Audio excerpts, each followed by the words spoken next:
Comércio de indulgências ou favores divinos, bênçãos, é o assunto que abordarei nesta apresentação, nesse trabalho. É o dia que estamos vivendo. E para tanto, desejo usar ou vou estar usando a Bíblia Sagrada, Antigo e Novo Testamento, traduzido em português, por João Ferreira de Almeida, na versão revisada.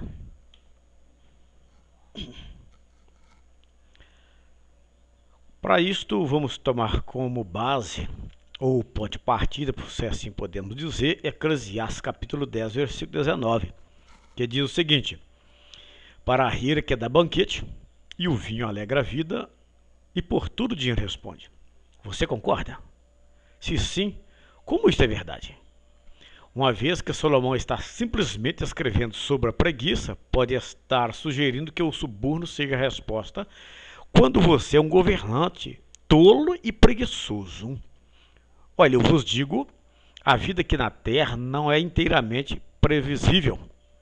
Se quer melhorar as tuas chances de sucesso, os conselhos de Salomão são que você se deve concentrar, ou seja, no que é correto. Preste atenção nas tuas palavras e demonstre sabedoria em tudo que fizer. Comércio de indulgências ou favores divinos, bênçãos. Para isto, vamos prosseguir falando aqui sobre um assunto interessante que é chamado de simonia. Simonia é a venda de favores divinos, bênçãos, cargos eclesiásticos, prosperidade material, bens espirituais, coisas sagradas, perdões, objetos ungidos, etc. Em troca de dinheiro, é o ato de pagar por sacramento, consequentemente por cargos eclesiásticos ou posições na hierarquia da igreja. A etimologia da palavra provém de Simão Mago, personagem referido nos Atos Apóstolos capítulo 8, versículo 18 e 19, que procurou comprar de Pedro, ou seja, São Pedro, como você queira entender, ou apóstolo Pedro, o poder de transmitir pela imposição das tuas mãos o Espírito Santo ou efetuar milagres.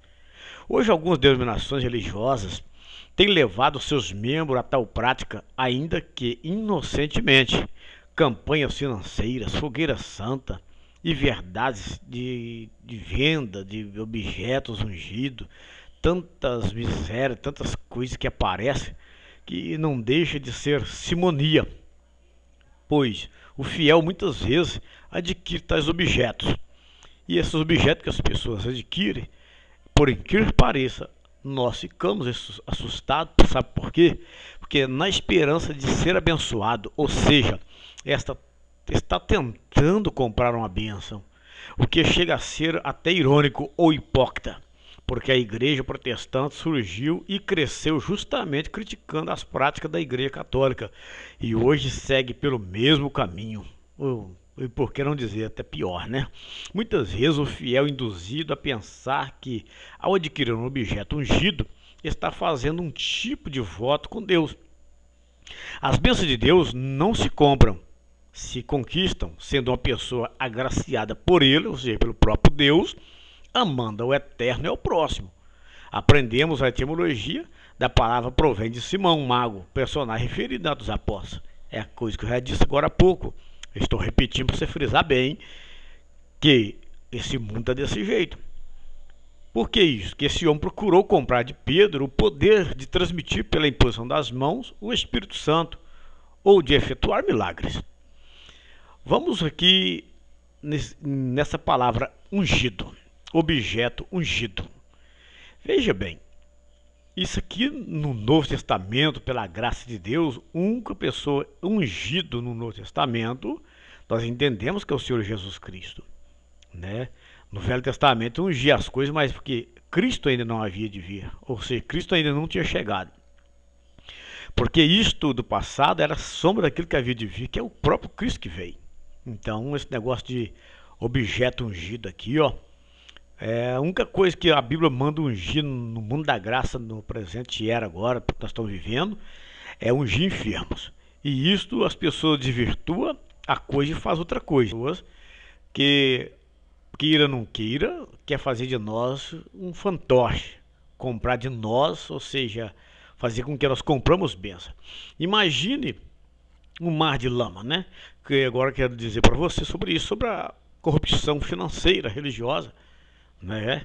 Então, uma lama podre, fedorenta, não é nada agradável. Da mesma forma, quando as pessoas se envolvem em muitos negócios sujos, indignos ou desonestos, cria ambientes desagradáveis para a humanidade. Corrupção financeira religiosa é o ato ou efeito de tornar podre ou provocar corrompimento, estrago ou danos na área financeira religiosa. No Brasil usa-se o termo mar de lama como sinônimo de corrupção.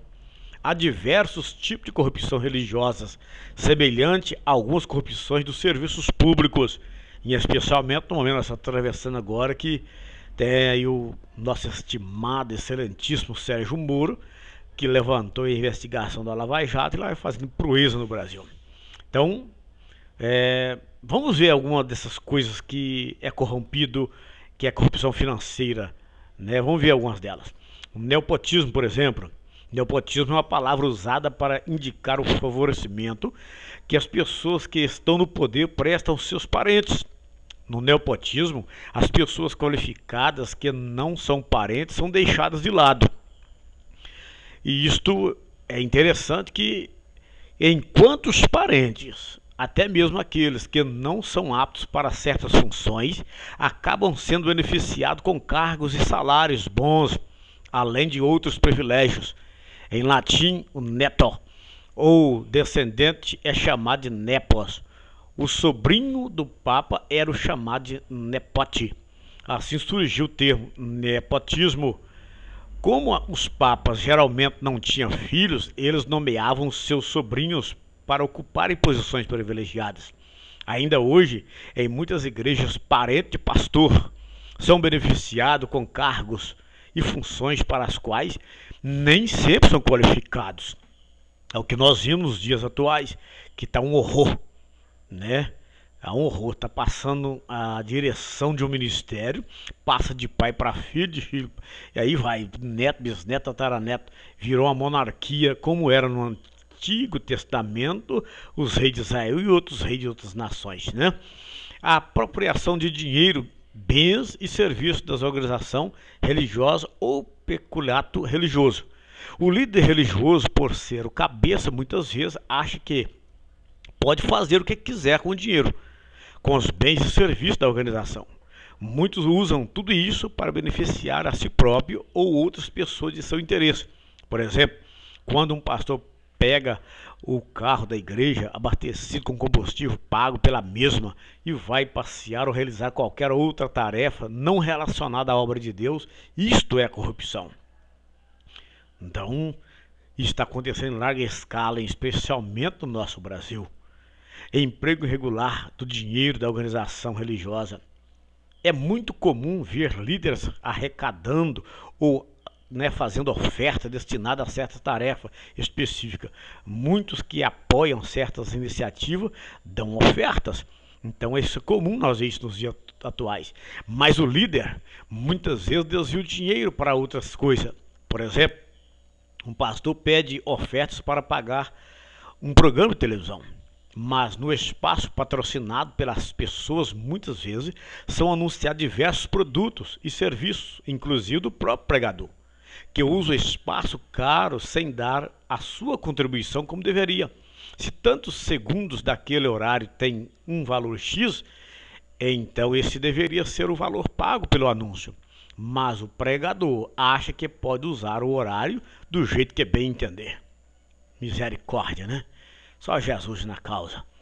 Aí vem tanta miséria atrás disso aí que somente Deus pode nos defender dessa geração corrupta que está acontecendo. E graças a Deus que apareceu um Sérgio Moro aí, pelo menos políticos do nosso Brasil, muitos deles vão parar atrás das grades. Oxalá que houvesse também uma investigação no mundo religioso do nosso Brasil. Superfaturamento. Algumas pessoas ou empresas, melhor dizendo, do meio religioso, são acusadas de superfaturamento ao venderem a preço excessivo os seus produtos ou serviço. Empresas, pessoas evangélicas têm que atuar contra a ganância e a avareza. Então o negócio para nós está ficando um estreito. Sendo assim, elas não devem vender seus produtos e serviços a preços abusivos. Viu a igreja sendo acusada de intermediar a venda dos uniformes para os seus obreiros, cobrando preços terríveis, destruidor, avassaladores. Só Jesus. Compra e venda de votos. Mas antes de prosseguir em compra e venda de votos, quero dizer para você uma coisa.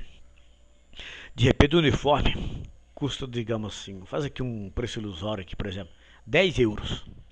Aí eu sou vendido a 100 euros. Ganha 90% em cima, por que não dizer 100%? Essa é a questão. Não é que tudo custa dinheiro, mas o preço abusivo em cima dessas coisas que detora tudo quanto há, né? Vamos prosseguir aqui, né? Nossa palestra aqui, compra e venda de votos. Muitos líderes religiosos têm recebido presentes e dinheiro de políticos em troca de votos e seus adeptos. Isso tem acontecido bastante em muitas igrejas evangélicas. Uma vez participei de um evento evangélico onde as faixas do candidato apoiado abafavam todo o ambiente. Parecia mais um evento político que evangélico. Alguns têm deixado candidatos usarem os púlpitos para fazer propagandas políticas em troca de favores. Isto é horroroso.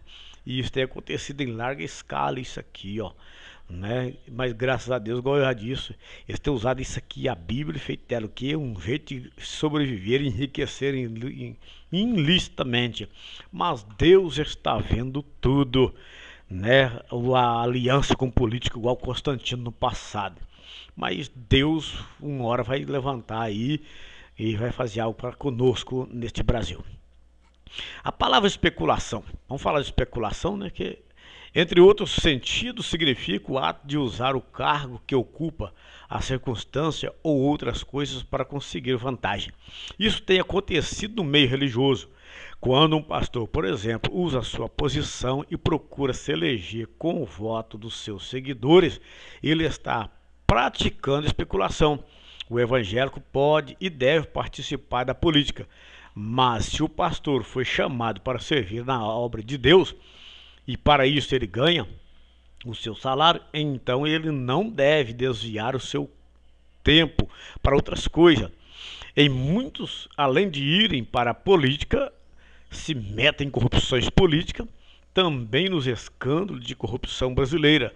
Sempre encontramos políticos que são pastores ou bispo, e aí líder, missionário, não importa, é um líder religioso, está na frente da congregação, está na frente do ministério, aí de repente se enrola todo, embaranha tudo com esse negócio de política. Tem acontecido em larga escala, né, nesse meio de especulação, mas graças a Deus ainda tem homens sinceros no nosso Brasil. E aí com isso que acontece? O abandono de função. É justo o líder religioso receber o seu salário, mas muitos, inclusive pastores, recebem seu salário, abandonam suas funções, ocupando o tempo com outras atividades paralelas. Uns vão para a política, outros viajam cobrando para pregarem nas igrejas e grandes eventos, outros trabalham como escritores, cantores, profissionais liberais, empresários, dentre outras coisas. Se estão ocupando tempo com outras atividades, então deveriam abrir mão de seus cargos remunerados. Muitos pastores deixaram de cuidar da verdadeira obra de Deus para administrar suas empresas, muitas vezes construídas com recursos e influências da igreja. Isto, meu amado, tem acontecido, somente Deus para nos livrar. Acumulação de cargo. Alguns líderes acumulam diversos cargos, ganhando diversos salários, e porque ele quer enriquecer, né? A quantidade de cargos que alguns têm prova que eles atuam em alguns ou em nenhum deles com dedicação, né? Então, se ele tem vários cargos, algum vai ficar a desejar. O pior é que o salário pago cada uma, né, vez mais alto, né, e tal, vai. Estava observando como certo pastor conhecido ostentava ser pastor de uma grande igreja, além de ser presidente de umas 3 ou outras instituições ligadas ao mundo evangélico, além de ser escritor gospel, conferencista internacional, acúmulo de cargo religioso. É muito comum entre instituições ditas como cristãs ou ditas cristãs, né? Então eu uso aqui a Bíblia Sagrada, né, para se enriquecer. É o verdadeiro Simão, lá de Atos dos Apóstolos, capítulo 8, versículo 18 e versículo 19. Então nós temos que saber que isso tem acontecido em larga escala em nosso meio. E não vamos deixar de falar. E aí começa, né, as manobras engenhosas de textos bíblicos, né? Muitos usam certos textos bíblicos de forma engenhosa para conseguirem muito dinheiro das pessoas. Fazem promessas de prosperidade absurda, explicam certos textos fora de contexto, ludibriam o povo de diversas formas e promovem misticismo de todos os tipos. Indiretamente vendem produtos ungidos, abençoados.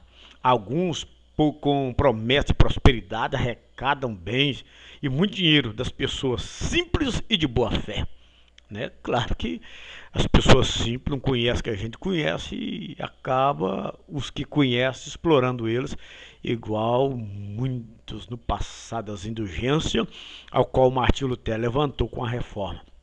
Eu digo que está precisando de uma reforma no nosso Brasil. Pregadores, vendedores. Muitos pregadores se transformam em verdadeiros vendedores. Muitos aprendem a vender livros, revistas, assinaturas de TV a cabo, CDs, DVDs, viagem e outras coisas mais, ao qual tem feito com muitos até ficar endividado. Alguns pastores nos cultos e nas diversas mídias utilizam, vendem produtos a serviço gospel, até seculares. Boa parte do espaço dos programas evangélicos na televisão tem sido usado para vender coisas. Não sabemos se o pregador está anunciando o evangelho ou se está anunciando produtos e serviços. Isso aqui, meu amado, somente Deus. Ó, vou ler de novo. Não sabemos se o pregador está anunciando o evangelho ou se está anunciando produtos e serviços. Não sabemos se muitos pregadores estão procurando convertidos ou clientes. Nós não sabemos. Está procurando pessoas convertidas ao evangelho ou clientes. Ouvindo alguns pregadores, muitas vezes temos a impressão de que estamos numa reunião de negócios e não ouvindo o evangelho de Jesus Cristo. Sermões comerciais. Alguns pregam sermões que são verdadeiramente propaganda de seus livros, CDs, DVDs, que são vendidos em seguida na porta da congregação e aí por diante, por que não dizer dentro da própria congregação? Ainda diz que é uma parceria comercial. Alguns pastores de olho nas comissões e nos, né, oferecidos, fizeram alianças com empresas diversas, com operadores de cartão de crédito, fábrica de alimentos, empresas de transporte, etc. E tem induzido os membros de suas igrejas para que comprem os produtos ou serviços das empresas com as quais fizeram acordos comerciais. Estes são alguns exemplos, né, que eu poderia citar aqui, né, mas eu quero falar exatamente de doutrinas que está dentro da Bíblia, não quero mostrar produtos e empresas aqui não. Se